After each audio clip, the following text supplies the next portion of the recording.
It was the dawn of the third age of mankind, 10 years after the Earth-Minbari War. The Babylon Project was a dream given form.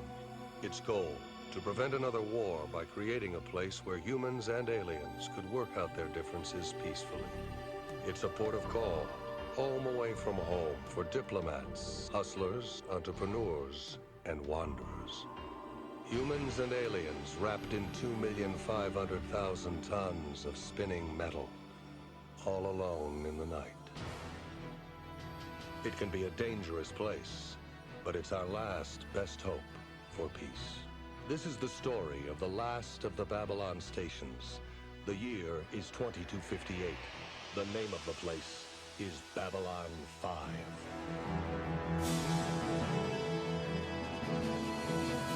Hello and welcome to Chats, a television podcast, Season 6, Chatzylon 5. My name is Alan, and this week, it's time for the recap. John, you're here too. What's up? Hey, bro. What up, kid, son, What's friend? Up? What's up, my friend? My good pal. We're here. We watched Babylon 5 Season 1 all the way through over the course of about 11 weeks. Oh, God. Exactly. Sorry, I thought you were going to tell me something broke. God. Yes. This is all...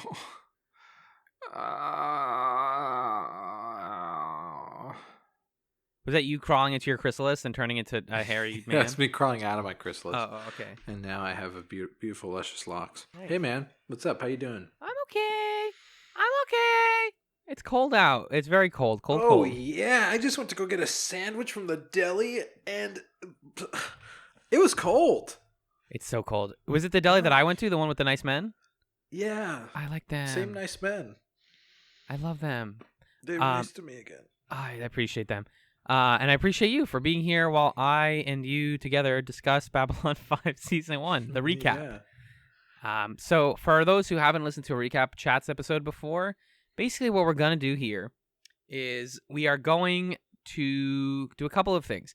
We're going to summarize Season 1 for those who didn't watch it yet or who did watch it and want kind of a neat, tidy version of it. After that, we are going to kind of talk about our general thoughts on the season. Following up, we're going to be ranking all of the episodes of Season 1 under 4 categories: Essential, Highlight, Fine, and Lowlight. And finally, we're going to make some predictions as first-time watchers for what we think is going to happen in Season 2 of the show. Yeah. So this episode will kind of serve as and it can either be a reflection point if you've been following along with us, or it can be a jumping on point if you just want kind of the basic facts of Season 1, and maybe you want to go back and watch a few episodes because maybe you watched Babylon 5 a long time ago, or you've heard that Season 1 isn't as important as the other seasons, but you want to get a sense for what it's like. This can be your episode to figure out how to do that based on our opinions and our takes. Our objectively right and indisputable takes. Right. So to start with truly the most objective part, let's get into what happens what happened in Babylon 5 Season 1. Okay. So here we have the theme song of the show actually does a good job of summarizing this premise and getting you teed up to talk about it and think about it. So I'm just gonna read the text of the theme to people. Yeah, and we'll do a sort of literary close reading. Right. Of it, yeah. So it goes like this. It was the dawn of the third age of mankind, 10 years after the Earth-Minbari War. The Babylon Project was a dream given form. Its goal, to prevent another war by creating a place where humans and aliens could work out their differences peacefully. It's a port of call, home away from home for diplomats, hustlers, entrepreneurs, and wanderers. Humans and aliens wrapped in 2,500,000 tons of spinning metal, all alone in the night. It can be a dangerous place, but it's our last best hope for peace. This is the story of the last of the Babylon stations. The year is 2258. The name of the place is Babylon 5. So, to get right into it, the third age of mankind. What were the first 2 ages of mankind? Yeah, good question. We don't know. We just know that we're at the beginning of one. Presumably the Earth-Minbari War is the end of the second age of mankind, Oh, yeah. Okay. maybe. I would assume the first age of mankind is everything that happens before we go into space. Right, up until we meet other aliens or something. Yeah. Yeah, and then the second age is like whatever, things are going the way they're going, and then we almost get wiped out. Mm-hmm. And then we're in the third age. That's my guess. Yeah, I think there are like theories and things on the internet that suggest exactly that. First stage is like people on Earth living, fighting, reproducing, etc. Second age, we've discovered other races, and we're moving into space. Third age is recovering from the second age, is like war and conflict and trying to create peace. Yeah, that sounds about right. We are, and 10 years after the Earth-Minbari War puts us pretty close to that conflict. We're not distant from it at all. 10 years, pretty much all the people that are on the show were alive. We don't really see a lot of kids in Babylon 5 yet. No. But it's interesting that everybody was involved in the Earth-Minbari War or was in a position of power when it was going on. Exactly. Like, maybe it'll be interesting to someday see someone who's younger than 10 years old who, like, has never known that war and not known that conflict and doesn't know why the Earthlings and the Minbari don't like each other. Yeah. But, yeah, right now people were either directly involved or it happened around them, sort of like Dr. Franklin's whole situation. Mm-hmm. The Babylon Project, so we know that this is like a long-term thing, was a dream given form, so it was planned out for a while. It's sort of a pie-in-the-sky idea. Its goal to prevent another war by creating a place where humans and aliens could work out their differences peacefully. So immediately staking a line in the sand between humans and aliens. Yes, and that they have differences, and those need to be sorted out. But it could also mean that there are differences among aliens, as we see actually happening in the show. True. Like the Narna Centauri, for example. Yeah. Although there is definitely a human-centric point of view because we are humans watching the show. Right, we can't not be. For better or for worse, we're just all humans here. And working out their differences peacefully suggests that, this is a direct response to the Earth-Minbari War. Like, okay, we tried that didn't work. Let's try a completely different method. Yeah.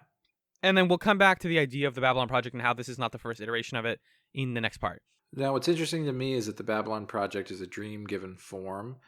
How long was it dreamed up if this is only 10 years after that war? Right. Like, when was Babylon 1? Was that right after the war, or was there like a time before the war when they were trying to do this Babylon Project thing?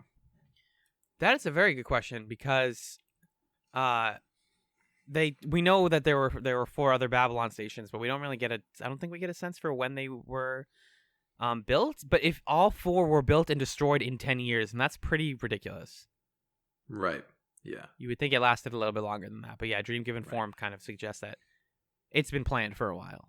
Mm-hmm. It's a port of call, which constantly, it's a good reminder that, like, hey guys, some of the best stories of like people gathering and conglomerating in a single space are, on Earth at least, will be by the ocean. Because, you have a place where people travel and come to and visit. And it's sort of like Babylon 5 is a mixture of like an embassy with an airport with a it's sort of a hub. It's a hub ship. And it seems like maybe it's in neutral space between all of these different alien civilizations that we meet in the show. Right. It lies above Epsilon 3. It can't be moved because it's in exactly a good spot politically to be safe. Yeah, there are 5 major races, as far as we know of, that are represented on Babylon 5 diplomatically. So we have the humans from Earth, and we later learn also Mars has some humans on it. The Minbari, who are sort of like gray, cool head shape people. And the Minbari have like a religious caste and a warrior caste. And a worker caste. And they're kind of this like serene, at least the religious caste that we meet, they're kind of very serene and spiritual. We have the Narn, who look sort of like turtles without shells. Yeah. And they're reptilian, yeah. They're reptilian and they're more kind of realpolitik, like Machiavelli's The Prince sort of approach. Hell yeah. Yeah. We have the Centauri, who are all bald with big hair. Huge, like fan-like hair, yeah. Huge hair. And then we have the Vorlons, who sort of look like if Bionicle was made by MC Escher. Wow. Like, this is what they would be. You're right. They're like booger toilets in breathing costumes. Yeah. Sorry, continue. No, those are the 5 main races, and they have sort of diplomatic representation on the Council of Babylon 5, and then there are also a bunch of other assorted aliens of different species who are affiliated with one of those 5, or they form a confederation of non-affiliated alien species. Right. And the Minbari have this whole thing where their response to the war was, since their whole culture is about saving face and helping others and working in service of others, the end of the war put them in a really rough spot because they ran out of things to do for other people. Not having a war to fight tends to pit people on edge in the home country, as we've seen historically in real life and on the show. So the Minbari, as we slowly learn over the season, at home are having this sort of crisis of conscience with, like, what do we do as a society? What do we push towards now that we aren't going to be in a major conflict, hopefully, anymore? Right. And the Narn, while being, like you said, very Machiavellian, very, like, we need to get to our perfect desired place, are also kind of aloof and kind of seem like they have big plans laid out, but they're not doing any of them yet. But yeah, but it also seems like there are problems back on Narn, like their civilization has been damaged in some way. Right. They've had conflict with the Centauri long enough that it's kind of wrecked them, and they want to fix their home world and get to the desired future. Yeah, and the Vorlons are a big question mark. We have no huge idea question mark. anything about them. The Centauri, I think, probably see themselves as the most quote-unquote civilized of the different civilizations, and sort of have like a Roman Republic vibe to them. Yep. And then the humans, it's what you would expect from humans. There are some people who want peace. There are some people who want to put Earth first and all that junk. And yeah, we have all these ambassadors, and sort of our main cast of the show are primarily ambassadors and the security that work for them and their attachés, etc. So we are obviously our captain, Jeffrey Sinclair. It was raised by Jesuits, as he's quick to remind you. And he served in the Earth Minbari War on the Earth side. And during a conflict called the Battle of the Line, he was in a ship that was damaged and crashed near Minbar's home planet, the Minbari home planet. And he basically blocked out for, I believe they say it's like 24 hours or something, or a significant period of his life. He wakes up, the whole conflict is over. He's no longer with the Minbari. He's home, and the war is over. And he missed it, and we don't actually ever come to understand within this season what happened in that. So that's kind of one of our biggest mysteries. It's a big question mark, yeah. It's suggested that the Minbari did something to him. It's suggested that they used him because they did. What part is confirmed is that they planted him as the leader of Babylon 5. They sort of like voted to keep him up ahead of anyone else, presumably because they have something in his head that makes him sort of their puppet. It's a question mark. We can cover the other main characters in a moment. Let's keep reading this I'm sorry. Intro text. Humans and aliens wrapped in 2,500,000 tons of spinning metal, so pretty heavy. There's not really we skipped protocol. So diplomats. All right, yeah. So each of those species has a representative. Yep. Who we'll talk about over the course of talking about the episodes. Hustlers. Do we meet some hustlers? I guess in a couple episodes we do. Yeah, there's like the gangsters and the people that work in the Zocalo and do sneaky dealings. Yeah. Yeah. Entrepreneurs. I don't know about that one, actually. Well, the only person who seems remotely close to an entrepreneur of sorts is like Morden, and he's definitely not like an entrepreneur in the monetary sense. It's more like he's more of the devil, actually. Correct. Yeah. And wanderers. Yeah, that works. There's some wanderers. And yeah, most definitely, we're all kind of wanderers on this on this ship. So yeah, humans and aliens are after 2,500,000 tons of spinning metal. I only think about this in the context of other space, like sci-fi shows that take place in space. That's really big. It is Right. The whole show pretty much takes place on Babylon 5, and they can get by with that because it's big enough that it has a lot of different biomes. They have an outdoor dome area that shows the sphericalness of the whole ship. It works on Earth time because it spins at approximately like 24 hours of revolution, I think. It is hovering above a planet, so it has interactions with the nearest planet but it's not close to like a million other planets. It's only near one that we know about, at least. And it has centers for commerce, centers for military, and they all seem to be kind of blended. It's not like, on Star Trek, the classic, like the Enterprise, the whole top, that like spherical disc thing, is where people hang out, is where people live. The bottom is where Star Trek happens, as I understand it, at least. I see. So those are like very clearly delineated, whereas here it's just like, no, you can go from the Zocalo to the captain's chair like in like a couple minutes. They're just, locked, obviously, doors, but it's all one big kind of messy ship. It's kind of suggested that like, even though this is the 5th iteration, it's not perfect. Yeah, and it's very rare that we see scenes happen somewhere other than Babylon 5. Right. The only major example comes towards the end of the season when they land on Epsilon 3, but even that is like... Or scenes with like the Grey Council, who are the leaders of the Minbari. Right, and that's just on another ship, and it's like... It's like a dark room. Right, it's not even a set, really, yeah. Yeah. So... let's see. All alone in the night. Sure, space is dark. Sure. But like, what is night? Right. Night is, I guess, for them, night is like the revolution on the other half of like not facing the bright spot, but it's just silly, like all alone in the night. Because I guess the thing about them having to be on neutral territory is they can't, they're not like calling help all the time. Every time they try to call help, someone's like, we can't get to you. No, we can't. We don't have time to help you. So that's where that comes from. And then these next two sentences, they're talking about the last best hope for peace. This is the last of the Babylon stations. So the question is this the last because it succeeds, or the last because they give up, or what? Or is it just the last because they won't have, like they won't have any more funds to do it again, so it's like their final shot. Right. The year is 2258. This whole first season takes place in that year. Then presumably the rest of the show takes place in the future. Yep. The name of the place is Babylon 5. Babylon. The name Babylon is charged as well. If we really want to play this like English teacher read. Let's do it. Let's play it. It's a key kingdom in ancient Mesopotamia from the 18th to 6th centuries. The city was built on the Euphrates River and divided in equal parts along its left and right banks with steep embankments to contain the river's floods. So it's in modern day Iraq. It's like in the middle of it. Also, Saddam Hussein lived in Babylon. What? Okay.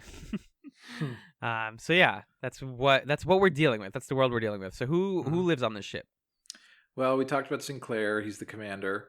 Mm-hmm. He's got some questions about what happened to him during the war. Generally, he's very principled, calm source of wisdom. He's often turned to solve complex situations. The ambassadors, when they quarrel, they try to get him to step in the middle and resolve things. Yeah. Generally, it seems like people trust him. People on Babylon 5 trust him. But he starts to make decisions that make Earth Central a little cranky. And that comes back to bite him later. His chief of security is Michael Garibaldi, who is kind of brazen. He's a little lascivious. He is a recovering alcoholic. He gets brutally violent sometimes. Yeah, he has a very violent streak. In a way that the show does not fully reckon with. And he's, a super cop guy in this phase where, like, he's kind of part Bruce Willis from Die Hard. Yeah. And kind of part, like, we know that cops are shitty.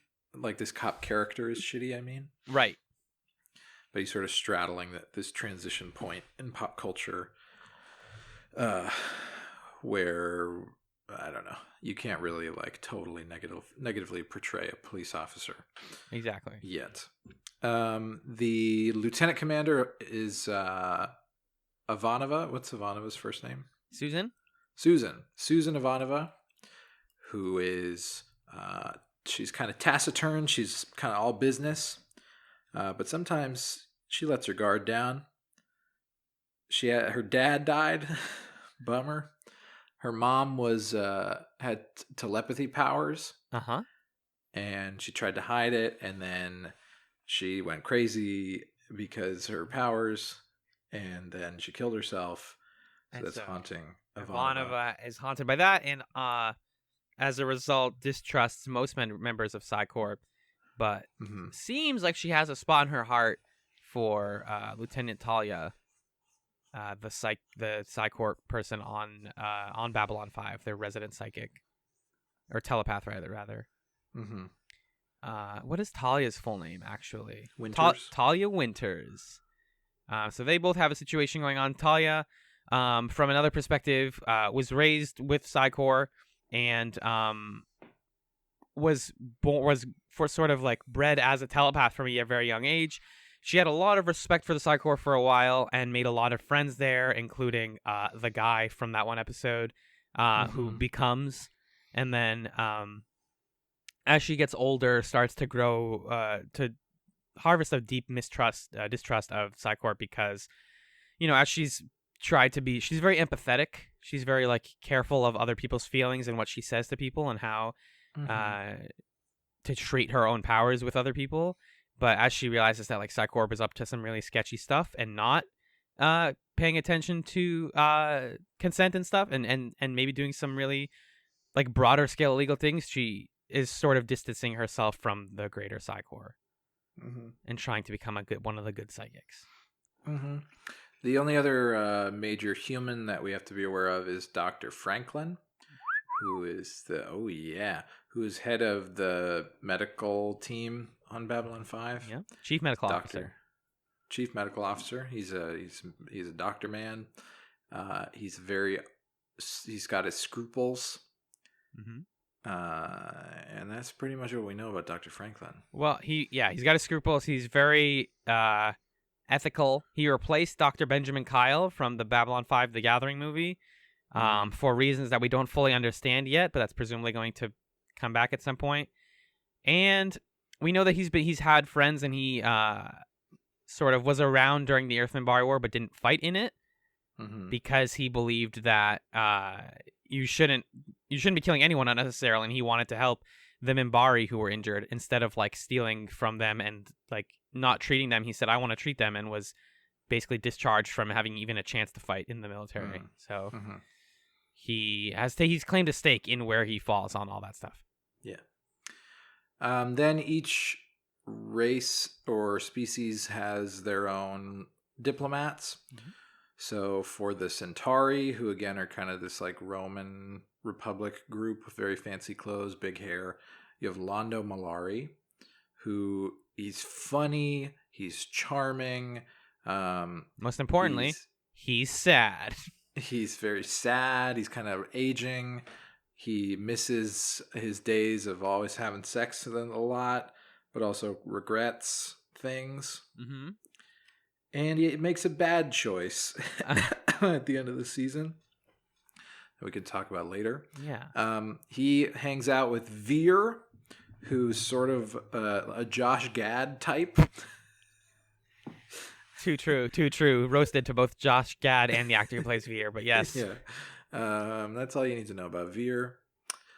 Londo is bitter rivals with Jakar, who is the chief ambassador of the Narn, the lizard turtle people. Yeah. Jakar is a little more ruthless, a little more also very charismatic, but in more of a seemingly malicious way, especially in the movie that leads up to season 1, where he's clearly the guy who's making bad stuff happen. Right.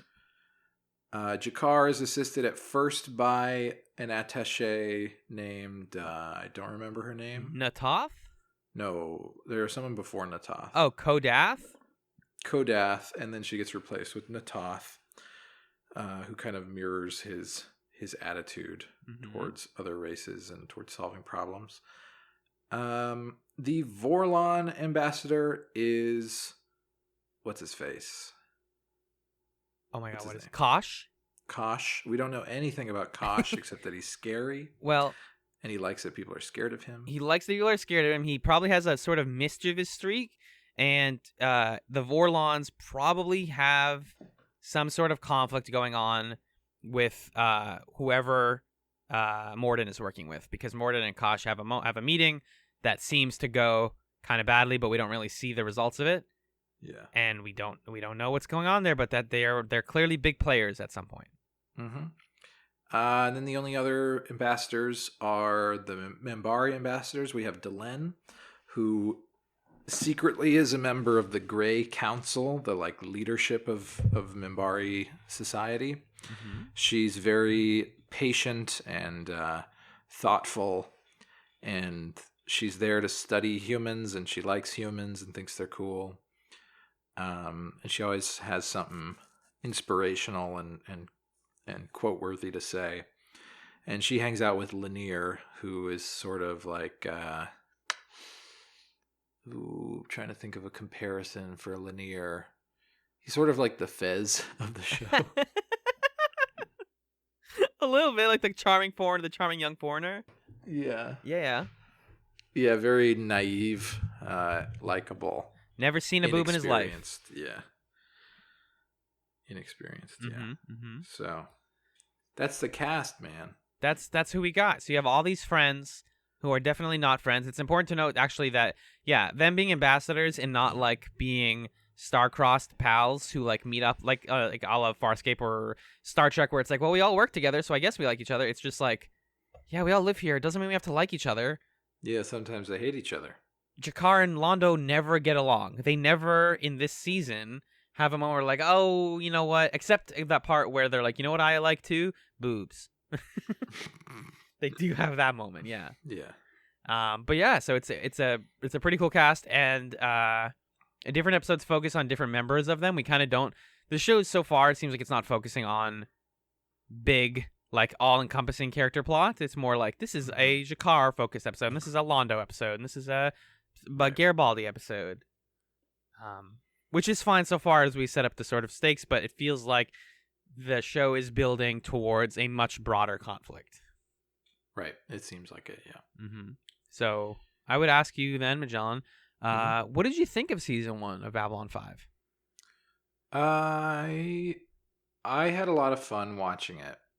Mm-hmm. It feels different than many other shows that I've seen. I think because it has this loose ensemble situation where certain characters who you like might just not be in the show for 5 episodes, and then they're back. And it's fine. Like, it makes sense. And I appreciate... I don't think there are many other sci-fi shows that situate their whole cast in one place and, like, don't move around. Because usually space shows are all about moving around. But instead it's about who comes through this area.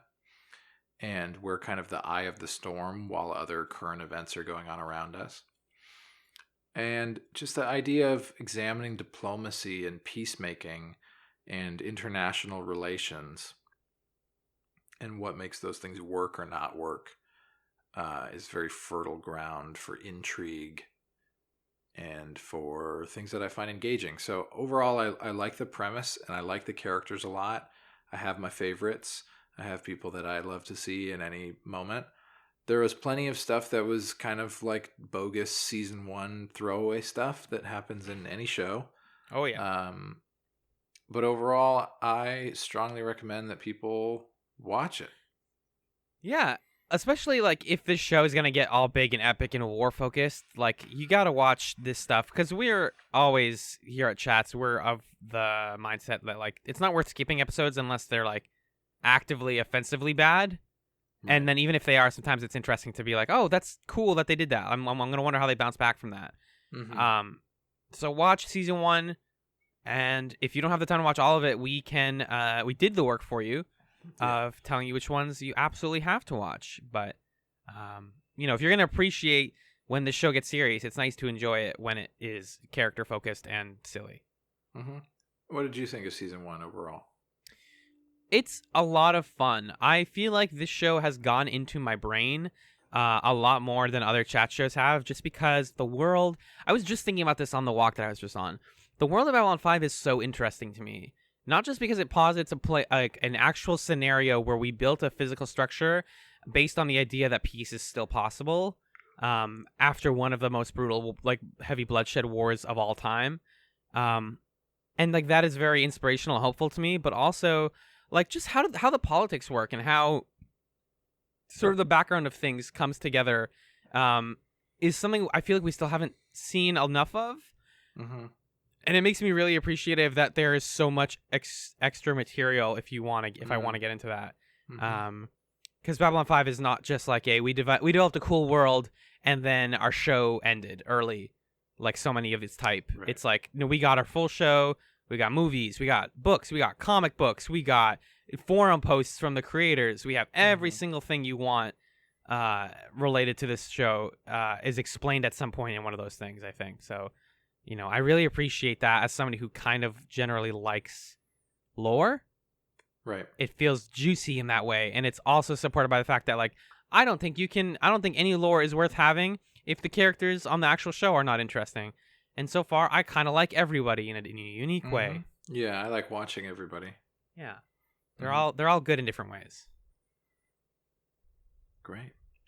Well, maybe we should break down for folks the how we bucket these episodes and what we think is worth watching or not worth watching. So, you want to go from low to high?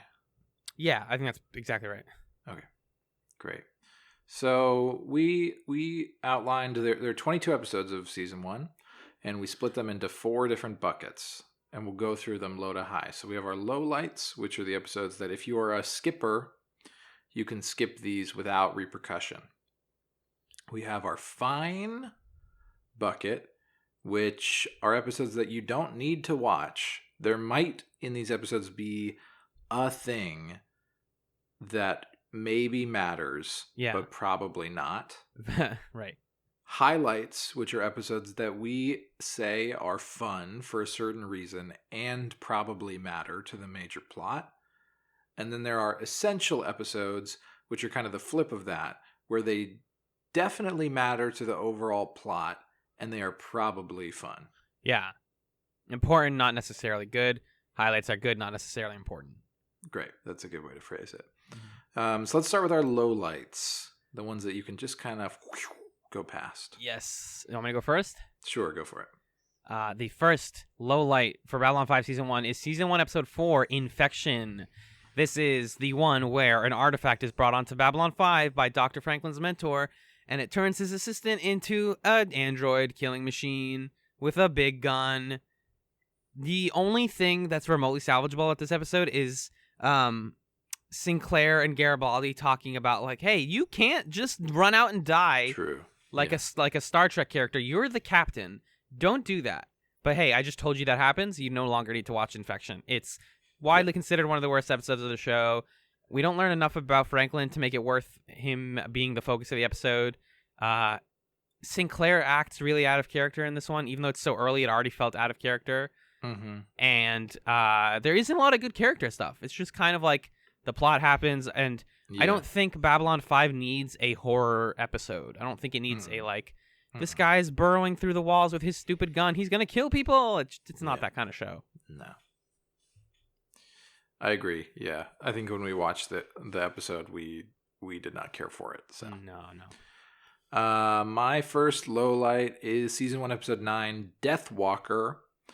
Deathwalker is an episode where there is this well-known war criminal who all these different aliens hate, but she's developed a way for people to become immortal. So there's people who want to keep her alive, to keep the immortality thing. I don't know. To be honest, this is an episode where I think I may have fallen asleep. Because I literally barely remember it. and it's just totally skippable. And it's also annoying because it's one of these episodes that introduces a huge piece of technology that is just not reckoned with at all because Kosh blows it up. Right. Yeah. It's exactly right. It's this recurring thing where like it's the future, so we have technology that's like incredible and powerful, but we can't keep that on the show because that would break so many rules, and we would have to make the whole show about this.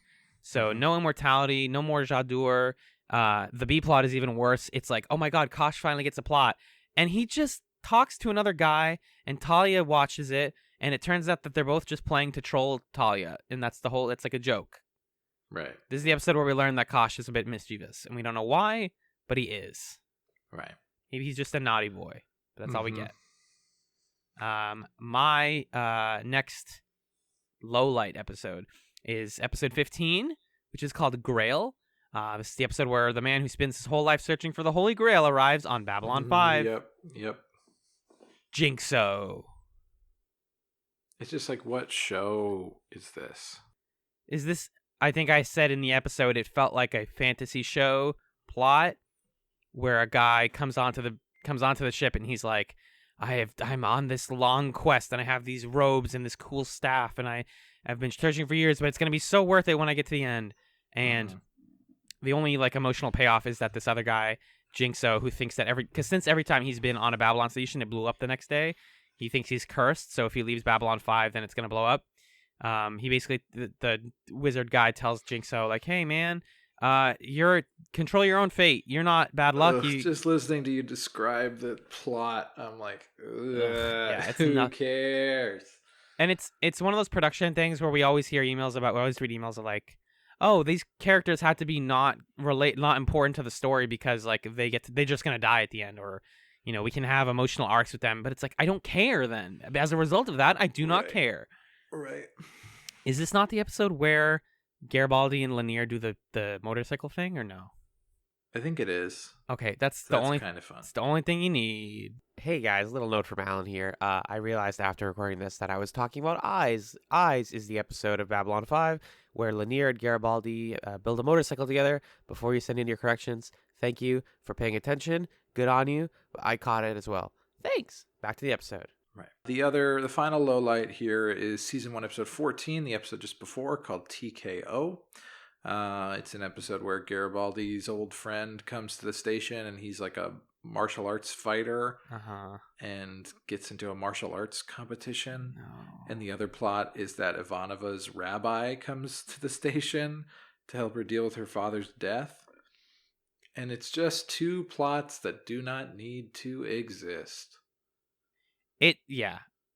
Ivanova is handled really weirdly in this batch of episodes, honestly. It feels like just this real like paternalist tone towards Ivanova that left a bad taste in my mouth. Exactly, yeah. It's just a man telling her, you need to learn to grieve. And she's like, I don't want to. And he's like, no, really. And then she does. She learns to grieve for her father. The fighting plot is like kind of just terrible. Yeah. Like, it's this whole like it's about somebody who's not one of our main characters. Right. Even their relationship to Garibaldi doesn't matter. It's just him being like, oh, the way that I ingratiate myself with the aliens is that I like I respect their culture. But it's just such a dumb, simple way to say that it does not land in the slightest. Nope. Don't watch these episodes. We did it for you. Exactly. Let's move on to our fines. Fine. These are fine. I'll go first. Okay. We each have 3. My first fine episode is season 1, episode 5. It's called The Parliament of Dreams. And there's this kind of like whatever throwaway plot about how it's a conference on religious beliefs on Babylon 5. Oh, that's this one? Oh, yucko. Yeah, and it ends with this weird scene of Sinclair having all the ambassadors meet representatives of all the Earth religions, which just doesn't land quite the right way. Nope. It also features Sinclair's old lover, Catherine Zakai, is that right? Who they have this whole thing of let's not do this again, but this was in that phase of Babylon 5 where every episode had somebody's old lover come back to hang out with them. Right. The fun plot is the plot with Jakar, where he thinks that he's going to be assassinated, Yeah. and so he's trying to. He's freaking out. It's a really good Jakar plot, but otherwise it's totally skippable. Yep. It's honestly it's one of the most the meatiest Jakar episodes, and that's like what's worth watching about it is he's awesome. And the show, we didn't get a lot of episodes of him this season, so when he's there, it's like, oh, cool, he's paranoid. Right. So it's worth watching. For honestly, that, man, if you care, is the best Jakar stuff so far in the show The Gathering? probably. Yeah, I can't think of another Jakar, like substantially Jakar plot. Yeah. I like the plot where he and Londo are fighting over the that flower. Or Yep. whatever. And he's like, yep. I don't remember what episode that is though. He's religious. Yeah. That was the workers' rights episode. That's By Any Means Necessary. Oh, great. Okay. My fine episode here is season 1, episode 2, Soul Hunter. Not a lot to say about this one. An alien who steals the souls of the living arrives on the station, putting a Len's life in danger. Again, horror episodes are dumb on a show like this. Mm-hmm. I mostly like this one because it was the first like learning about the Minbari sort of episode, and that they have myths and sort of boogeymen who are actually real, and the Soul Hunter thing, and we also hear about the Great Council for the first time this early in the show, and it's like, whoa, that's so cool, what is that? And then the actual A-plot of the episode is just like, this guy's gonna steal souls, and then Sinclair pulls Captain James T. Kirk and points a laser at him and like puts his soul into a crystal, and that's it. Yeah, it's whatever. I don't have anything to say. It's inoffensive. Yeah. My next fine episode of season 1, episode 6. It's called Mind War. And again, we have a former lover. Talia Winter's former lover comes back. He's a telepath. And whoops, he's a super telepath who can like kill people and use telekinesis also. And some Psy-Corps people are trying to catch him and kill him or stop him. Jason Ironheart. And then it all culminates in him becoming, which is he turns into like a light man and tells Sinclair that he'll see him in 100 years or something. 1,000,000 years. A million years, excuse me. Cool. And that's it. Oh boy, I accidentally clicked on something that's not really a spoiler because it's so dumb that I can't even process what I just looked at. Yeah. Can I describe it to you right now? Yeah. Okay. If you go to the wiki page for Mind War and you click on the line where he says 1,000,000 years, you're taken to the bottom of the Babylon 5 timeline, and it's like in the year 10,051 AD or whatever, the humans get into in the Vorlon encounter suits. You know, all the humans are Vorlons. Wait, what? Like maybe like the universe becomes uninhabitable, so the humans just make a bunch of encounter suits and become Vorlons. Like not literally, but like they take on the Vorlon form. It's weird. Oh, I'm hoping you didn't just spoil what Vorlons are. No, I don't. No. I don't think Vorlons in the future are humans or anything like that. I think I'm just saying like they put encounter suits on, and do that. Cool. So this show's weird. My next fine episode is season 1, episode 7, The War Prayer. Talk about episodes I barely... Oh, hey, Susan meets her old lover, who is now part of a pro-Earth terrorist group that plans to kill an alien ambassador on Babylon 5. Yep. I only believe it's 1 of 5 because I really like Ivanova. And the joke of, like, if she dated a guy, I guess, that seems fake, but okay, I believe it. And we learn about Home Guard. The weird thing is, like, a lot of the worst episodes of Babylon 5 have seeds for good things. So like we hear about Home Guard in this episode. Yes. Which becomes like one of the central conflicts of the show. Right. But alas. There's nothing else to it. He meets an old lover. She thinks he's okay. He's like, come on, baby. And then like the racists start killing people. And then it's like, oh no, he's part of the racist group. And then he gets arrested. My final fine episode is season 1, episode 19, A Voice in the Wilderness, part 2. We'll talk about A Voice in the Wilderness more when we talk about part 1, so I don't need to say too much about the plot. It's just, I don't know.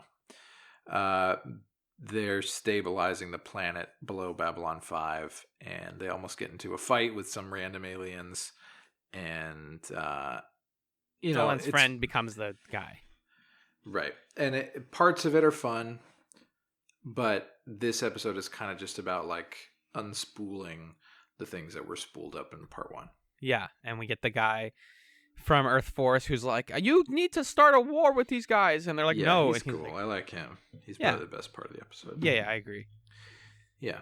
What's our last find? Our last find is season 1, episode 11, which is called Survivors. Garibaldi in this episode is framed for causing a fatal explosion. There is a really common thing on Babylon 5 season 1 where something explodes, and then we spend the whole episode figuring out who blew it up. Garibaldi is framed by a woman who he knew as a child, when she was a child, when he was working on Io.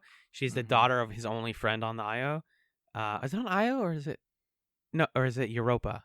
It's one of the like moons of Mars or something. He was working as like a miner, and he had like no friends, and he had one friend, and he had a daughter, and she calls him Uncle Mike, and then we learn that he's an alcoholic. Again, Garibaldi is a really fascinating character who's got a lot of huge flaws. And while it is cool to see him like coping with his alcoholism coming back, and or him like sort of having the urges again, the only like saving grace is like him being an action star in this episode is kind of fun. Him like stopping the explosions. Yeah, it's just not, the alcoholism isn't really handled super well. No, God, no. Yeah. But it's hinted again. It's one of those things that's like hinted at, and you see it briefly. But yeah, the way it's handled here is stinky. Yes. So let's get into our highlights, the episodes that we actually thought were pretty damn cool. Yeah. You can go first. Excellent. My first highlight is season 1, episode 10. We don't have to say season 1 anymore. These are all season 1. Episode 10, Believers. This is actually one of my like personal favorite episodes of the show so far. It's the one where the alien family refuses surgery for their dying child, and Dr. Franklin is trying to convince them to take the surgery. But it's this sort of like moral question of like, in their culture, cutting open a child means that you're taking their soul out, or you're doing any sort of invasive surgery on a person is like taking their soul out. So they'll basically be dead. And he's like, no, but that's your religion. I'm not going to say it's dumb, but your religion is going to make your child be dead. And I can prevent that if you stop being jackasses. I really appreciate that this doesn't end clean. At the time, I felt kind of iffy about it. The more I think about this episode, the more I am A-okay with, like, it seems like Franklin's going to come out of it, like, super smart and correct and good. And he does the surgery, and it's like, yes, finally, they're going to learn the error of their ignorant ways. And it's like, no, bud, you don't just get to do that to another culture. They get to make that decision. You healed their son. They're going to kill their son. You know what I mean? Yeah. It's a great, I mean, the joy of this episode is, and joy is a weird word to use, I suppose. But what you get from this episode is that kind of moral quandary, that ethical dilemma. Because there is not really a clear answer of what the character should or should not have done. Because it pits Franklin and Sinclair against each other, who are usually like the two most reasonable, wise dudes. Right. And you get to see fully played out this conflict between their different like higher purposes and higher missions. Yeah. My first highlight is season 1, episode 3, Born to the Purple, one of my fave eps. Basically, it's Londo falls in love with a woman who is a nightclub dancer, but also actually secretly has been hired to steal information from him. And she's like enslaved to some dude who's trying to undermine the Centauri government. And what's fun about it is that Londo is such a sad boy. He just wants love, and he doesn't care who it's with. He kind of cares, but not really. He just regrets his life and wants true love. 2 questions. Is this the episode that features the I forgot my dancing shoes, or I don't know how to dance, that whole line? Yes, most certainly, yes. And then my second question is, can you believe that that's episode 3 of the series? Mm-hmm. We just get a hot drop of one of the best lines in this fucking show already. Is the whole Londo is talking to... I think it's this episode. I actually don't want to commit to that and be wrong. Well, I'm just going to look up Londo, dancing, shoes, Babylon 5. And I'm going to confirm it, and we're going to feel super smart. What episode is it from? It's from War Prayer. It's not from this episode. I'm sorry. But Londo's good. Did you know? Londo's good. Also, I don't know. I think the spy plot is kind of fun. Yeah. I just love Londo in this and love the interplay between him and the... I don't remember her name. The woman? Yeah, what's her name? I'm going to see if you can figure it out. I believe you can do it. Do you want me to tell you? Oh, Ladira. Is that right? Adira. Adira. Dang. Basically had it. She's really great. She's a good performer. Very good. Yeah. Yeah, so. Can't wait till she comes back in season 5. It really bought me into Londo as a character who I could kind of connect with and see the humanity in. Mm-hmm. Yeah. What's your second highlight there, bud? My second highlight is season 1, episode 20, Babylon Squared, the fourth Babylon station. Babylon 5's media predecessor, Babylon 4, reappears after vanishing. This is the crunch. This is the sci-fi. We got time travel. We got flashes of that pasts that we don't even remember. We got one of the dopest Delenn plot lines of the whole show so far. It's got all the stuff you want. It's a bit of a messy episode, but I really enjoy all of the constituent parts. Yeah, and it's also verging on you need it to understand what's going on in the show. Right. It's important to know about Babylon 4 and why they were destroyed, and then also Delenn's actions for the rest of the series. You kind of have to know that she left the Grey Council to to understand. Declined the leadership of the Grey Council to understand her. What do you got next? My second highlight is By Any Means Necessary, season 1, episode 12. This is not really essential to understanding the plot of the show. This is the episode where there's basically a dock workers strike on Babylon 5, and Sinclair has to negotiate whether to side with them or to side with Earth Central, who are trying to have him break the strike and put it down with this act called the Rush Act. And he ultimately is able to work out a solution where he pays them a little better and he tricks Earth Central into letting him do it, and it's pretty fun. It's interesting I just think we had a fun kind of political conversation about it, and it shows angles on Babylon 5 that are worth thinking about. So who are the kind of common working class people here? How does Earth view Babylon 5? What's the relationship between the two? Things that I would imagine become significant as the show goes on. And then like we talked about before, it has a really fun B-plot where Londo and Jakar are just screwing with each other. Just children. Which is kind of the quintessential plot that you need in order to understand Londo and Jakar and their relationship. I would argue that some of the aspects of this episode are essential because it's really hard to buy into a world like this one without answering the question of how do they handle labor, and what is the state of labor and unions and stuff in this future. So the show answers that and nudges towards some of that stuff. It's a bit messy, but it gets there, and I appreciate them for doing it. Yeah. Heck yeah. My last highlight before we get into our essential episodes is The Quality of Mercy, episode 21. We just talked about this one last week. This is the one where the doctor is going against Dr. Franklin's wishes, and she's using this alien device to give her life energy to her ailing patients. There's a criminal who's a horrible murderer that Talia tries to go into his brain and figure out what's going on. She's like, oh god, that guy's terrible. And then he kidnaps the woman, and then she steals his life energy and gives him Lake Syndrome, which apparently is bad. And then meanwhile, Londo and Lanier go out for a night on the town. Londo uses... What's the exact statement again? Londo uses his tentacle penis to cheat at blackjack, to cheat at poker. There it is. That's all you need to know.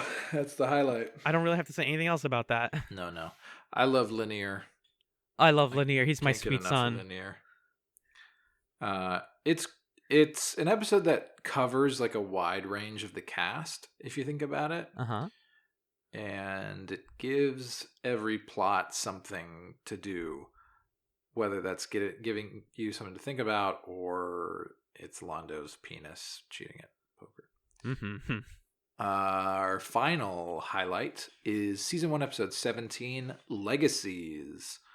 Legacies is the episode where these Minbari soldiers come onto Babylon 5 and they have a Minbari general's corpse, and they're giving him like this ceremonial funeral service. Mm-hmm. And then Delenn like steals his corpse because he was originally a member of the religious caste and she didn't think he'd want to be buried this way, and yada yada yada. What I really like about this episode is that it is the first one to introduce to us the idea that Minbari culture is fractured between the priests and the warriors. Yeah. Which is not something we had seen before. And I also really like the interplay between this Minbari general guy and Sinclair, who have a kind of old animosity towards each other, but are able to put that aside and find mutual respect. Yeah. You get Yeah. good Delenn. You get good Minbari development. It's all the stuff you want. Mm-hmm.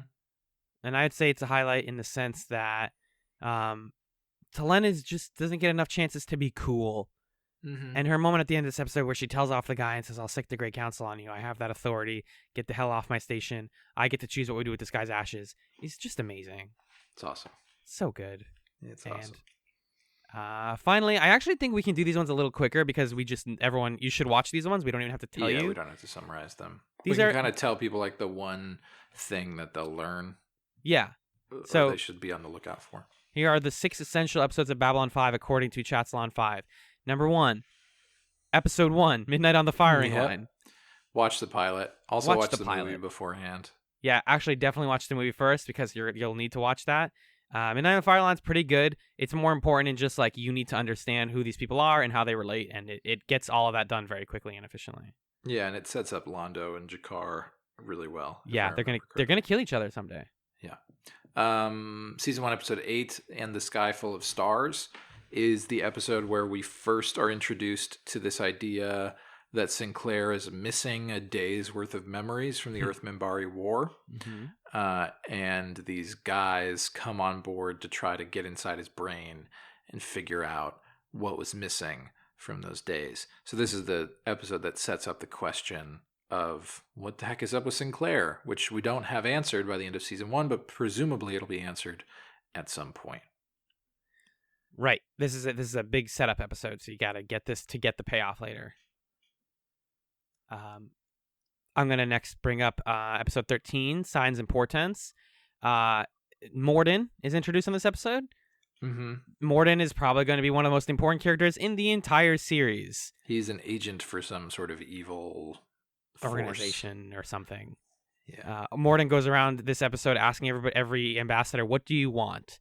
And we get those answers from different people. We see that he has an interaction with Kosh that seems potentially violent. They don't maybe like each other very much. Mm-hmm. Who knows? Another one where it's like, season 1 is called Signs and Portents, and this episode is called Signs and Portents. The most important stuff in season 1 is where they set up things that are going to be really nasty in the future, and This is one of them. Yeah. Season 1, episode 16, Eyes. This might be kind of a controversial essential, because you could make the argument that it is, in the context of watching the whole season, this episode is actually kind of a throwaway. Mm-hmm. Basically, these like internal police, or people posing as internal police, come on Babylon 5 to interrogate Sinclair and his staff, Garibaldi and Ivanova. And it doesn't really tell us anything new because he's kind of recapping like, oh, you did this in this situation, you did that. But if you're only going to watch 6 episodes of the show, or you're only going to watch like our essentials and our highlights, this actually fills out some of the key information that's introduced in other episodes. Right. So it recaps the actions taken by Sinclair in a few contentious moments. It really vividly shows you Ivanova's inner struggle around her mom and telepathy. It renews this, or it kind of reintroduces you to this idea that Sinclair was not the original choice to be the commander for Babylon 5, that he was selected by the Minbari. So all these different plot things are kind of converging in Eyes, just as a way for the show to say, look, we care about continuity and we're reminding you of these things. Mm-hmm. So in that sense, it's a good episode to watch if you're just trying to skim for like the most important information. Yeah, this is actually a good recap episode, Yeah. even if it's not intended to just be that. Yeah. My final essential here is A Voice in the Wilderness Part 1, whereas Part 2 kind of solves a lot of problems. Part 1 sets up Epsilon 3 as a factor in this conflict, and this is the planet that Babylon 5 is orbiting, and there's an ancient civilization on there. At the end of this episode, we find out that ancient civilization has like super future technology and a great machine that allows whoever's inside of it to see everything and be everything at the same time, like a god machine. It's sort of like, here's a lot of tech and a lot of power, and that we need to understand is available, and it's sort of a smoking gun left beneath the ship at the end of this. And then finally, of course, the last essential is the season finale, season 1, episode 22, Chrysalis, because it just fucks up every character and leaves them in a pretty bad spot going into season 2.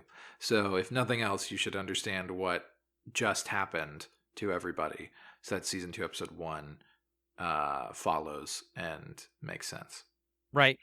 And you can just listen to our last podcast episode where we go very in depth on what happens in this one. Everyone is either dead, missing, or a cocoon. Or committed a terrible act of or cursed violence. Yeah. So that's the episode. That's season 1.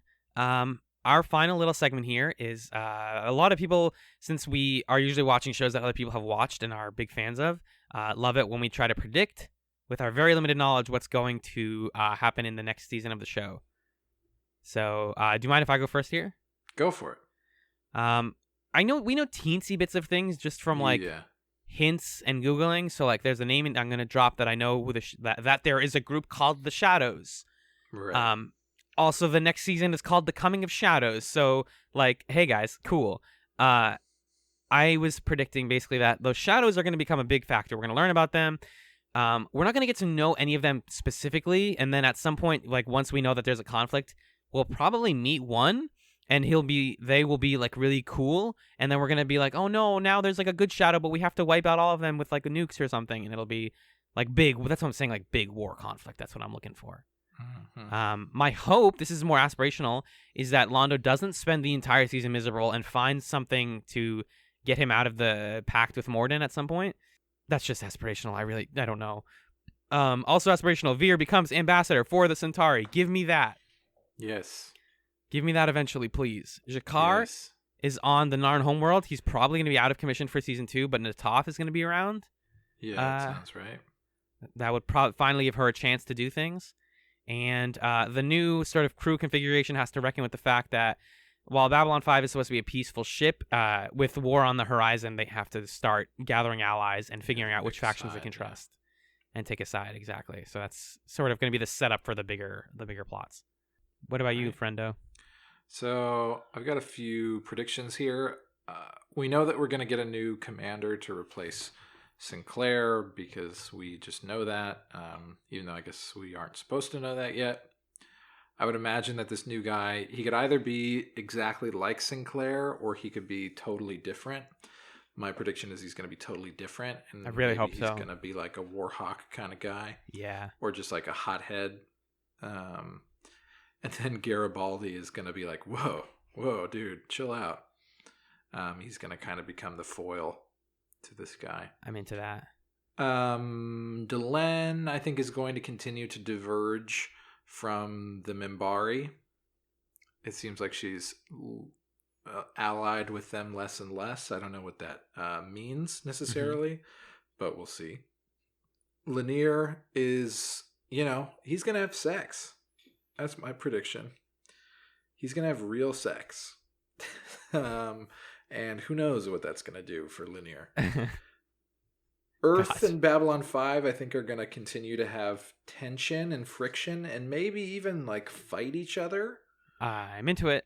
Because it seems like now Earth is ruled by a dummy. By a puppet for the Psycorp, yeah. Or by a puppet for the Home Guard. Oh, yes, that too. Or maybe both. Yeah. So we don't like Earth. Mm-mm. Londo is going to have to do something for these evil guys. That's going to like kill break someone my heart. we like. Break our hearts. Yep. Veer is going to have to try to stop him. Maybe he kills Veer. Huh? Or Veer kills Londo. Process. Just kidding. We know that can't happen. Kills Londo, yeah. Yeah, we're not going to get Jakar for a while. And then he's going to come back and he's going to have like a leather jacket and like a mohawk. And he's going to be the president of Narn or whatever. Of space, of all of space. Of all space, yeah. And that's what's going to happen. And Delenn... Oh, I already said Delenn. Well, then that's it. That's the squad. And we're going to learn nothing about Kosh. Absolutely not. And that's it. At this point, we made it a whole season. I just hope we never learn anything about Kosh. I think we have to, but I hope we don't. Just this eternal mystery, man. Eternal mystery toilet. And that, dear listener, is Babylon 5 Season 1. Yeah. 22 episodes, 11 podcasts, in the can, box it up, take it home, put it in the bag, so we can start Season 2. Cool. So we hope you enjoyed that. If you're a new listener and you're listening to this one as your first episode, welcome. Please make sure to join us for Season 2 as we continue to dive into this madness. And let us take it to the plug zone. If you enjoy our podcast, you can send us feedback on Twitter at Chatspod. That's CHATZPOD. You can also send us emails and do the same thing at chatspod@gmail.com. Please rate us on iTunes as well if you think the podcast is worth rating, and consider supporting us on Patreon at patreon.com/chatspod, where we have a ton of bonus content like commentaries and bonus hangout shows, and it's a wonderful time. We would love that, and we would love you even more than we already do. I would like to thank our patrons real quick, if you don't mind, John. Thank you. And thank you to, wait for this webpage to load faster. Let's vamp. And it's Jonathan, it's Kat, it's Marcus, it's Fendon, and it's Tom. Thank you, patrons. You're the best. We love you. John, what's your chatsum for this week? Oh, my chatsum is something that I'm actually purchasing right now. Oh, boy. Is it a sandwich? I was opening it to talk about it.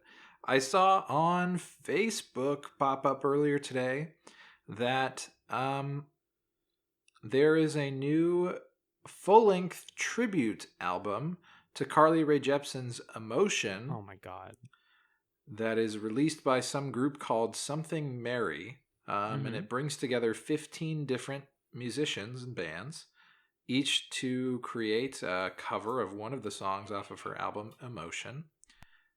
And you can find it on Bandcamp. You should probably search EMO-TION.